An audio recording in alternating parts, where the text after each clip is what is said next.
So guys हम लोग finally निकल चुके घर से। हम जा रहे हैं हॉस्पिटल। तो हम लोग जा रहे हैं, तो वहाँ पर अपॉइंटमेंट है आज 1:45 का। लेकिन हम फिर भी बहुत जल्दी, मतलब ऑलमोस्ट 11:30 को हम निकल रहे हैं।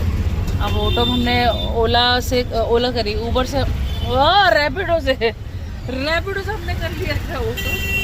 टैक्सी सस्ता आ था, तो ऑटो में हवा खाते हुए जाना था मुझे। धूल मट्टी टट्टी सब आना चाहिए नाक मुँह के अंदर, इसलिए मैं जा रही हूँ इसमें बैठ के।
अरे गुस्सा आ गया, हॉस्पिटल गए, हमें डॉक्टर ही नहीं मिली।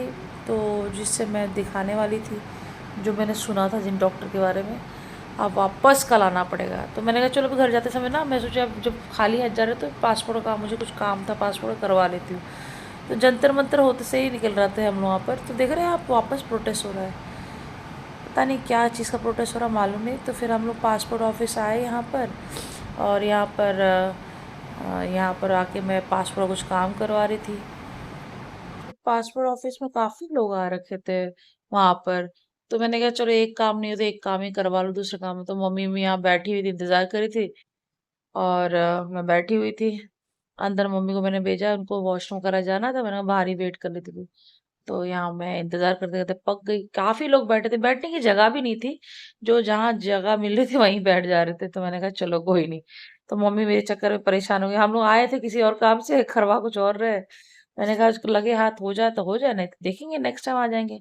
फिर कल तो मुझे हॉस्पिटल आना पड़ेगा, तो मैंने कहा आज करवा लेते हैं। सो अब हम निकल रहे हैं पासपोर्ट ऑफिस से।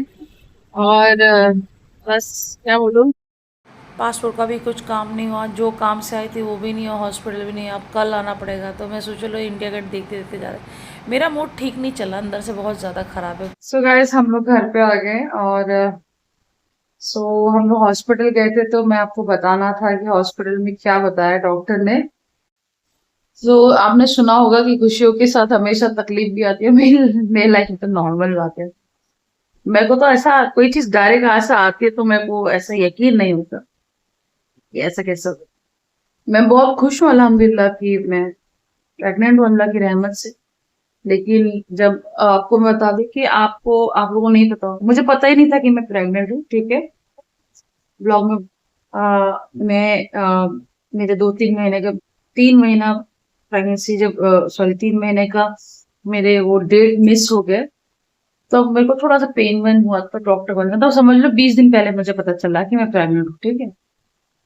तो डॉक्टर डॉक्टर सब हैरान है, घर वाले हम सब हैरान है। कुछ ऐसे प्लान तो अल्लाह की जो मर्जी होती है वही होता है, ठीक है। पता नहीं मैं कुछ गलत बोलूं, तो मेरा भी दिमाग मेरा थोड़ा सही नहीं है। तो तो काफी चीजें मेरी मिस हो गई, मेडिसिन में मिस हो गए, बहुत सारी चीजें खानी पीनी पता ही नहीं था, जब मालूम ही नहीं था, कुछ ऐसा इशू नहीं था। अब डॉक्टर को दिखाया तो अभी उसके बाद डॉक्टर ने कंफर्म किया यस यू आर प्रेग्नेंट। तो अल्हम्दुलिल्लाह हम सब खुश हो गए। चलो अल्लाह की मर्जी है, जैसे अल्लाह ने बस दे दिया। हर एक लड़की की लाइफ में खुशी के दिन होता है। तो मैं तो बहुत खुश हूँ अल्हम्दुलिल्लाह। फिर अचानक से भी 2-4 दिन से मेरे को पेन बहुत हो रहा था। मतलब मैं जब लू के लिए जा रही थी तो बहुत ज्यादा पेन था। मैंने अभी जाके डॉक्टर को दिखाया, आज ही दिखाया मॉर्निंग में। तो मुझे वहां पता चला, मुझे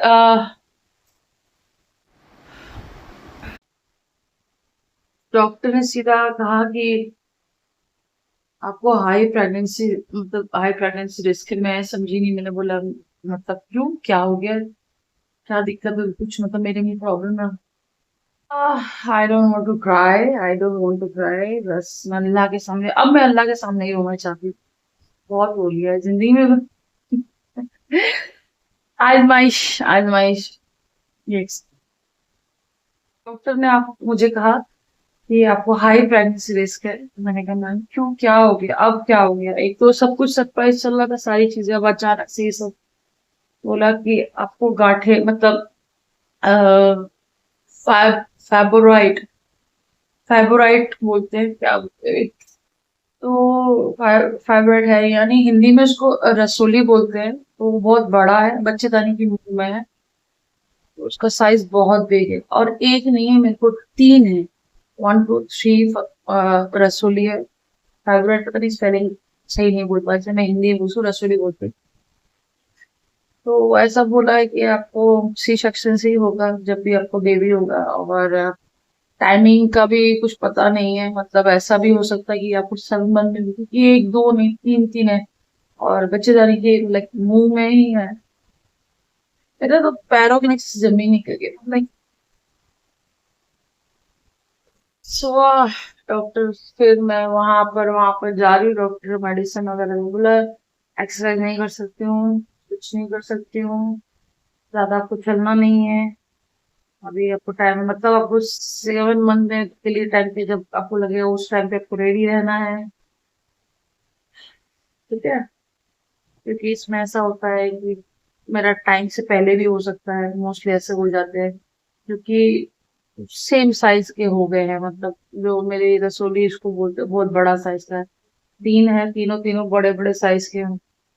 और वो बोले आपको पता नहीं था, आपको पहले रिमूव, मैंने कहा मुझे कुछ भी नहीं पता था कि मैं प्रेग्नेंट हूँ, ये भी मुझे नहीं पता था, मुझे रसोली, वरना मैं एवरी ईयर, हर साल, आज से नहीं, पिछले 10 12 साल से मैं अपना रूटीन चेक करूँ, उसमें मैं सारे चेकअप कराती हूँ। ब्लड टेस्ट, अपना शुगर का, आपके मतलब आप जो जितने तरह की चीजें होती है, मैं सारी चीजें वो चेकअप कराती हूँ, और इंसान को कराना चाहिए, हर साल कराता है। बट रसोली आपके अंदर, आंतों के गर्भाशय के अंदर है, ये सब मुझे पता नहीं था, सारी चीजें मैं कराती थी शुरू से। मैं हमेशा, मैं अपने आसपास के लोगों को बोलती थी आपको चेकअप कराना चाहिए। लास्ट टाइम शादी से पहले भी मैंने चेकअप कराया था, तो कुछ नहीं निकला, उसमें बस ये दिखा था कि मेरा जो शुगर है, थायराइड, थायराइड या शुगर है, वो बॉर्डर लाइन पे है। वो एक नया आया था इश्यू, बॉर्डर लाइन पे आया था, तो मैंने पूछा था कि ऐसा कैसे हो सकता है। तो डॉक्टर बोला अगर आपको फैमिली में किसी को हो तो ये ब्लड लाइन से आता है, तो हो सकता है। और विटामिन डी की कमी आई थी, तो विटामिन डी वगैरह खा रही थी, तो मुझे सब पता नहीं, कुछ भी नहीं पता था। लेकिन अब उसके बाद अल्हम्दुलिल्लाह कोई प्रॉब्लम नहीं, अल्हम्दुलिल्लाह का अब ऐसा प्रॉब्लम आया, बेबी भी आया और अंदर से रसोली भी है, मुझे कुछ पता नहीं। मैंने कहा मैम अगर पता होता तो मैं पहले इसका इलाज कराती, प्लान, और अभी मेरा तो प्लान ही नहीं था। शादी के बाद मैं अपने हस्बैंड को कितना टाइम रही हूँ, मैं वहीं जा ही नहीं पा रही हूँ, इतना प्रॉब्लम चल रहा है लाइफ में। मेरा दिल जानता है मैं कितनी परेशान हूँ, मैंने ऊपर से ये सब हो गया, लाइक सो अब जो है सो है, अभी बस यही है। आई नीड योर दुआ गाइस,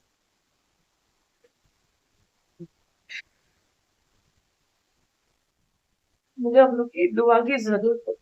मेरी लाइफ कोई खुशियां नहीं है, एक खुशियां इतना टेंशन के साथ है।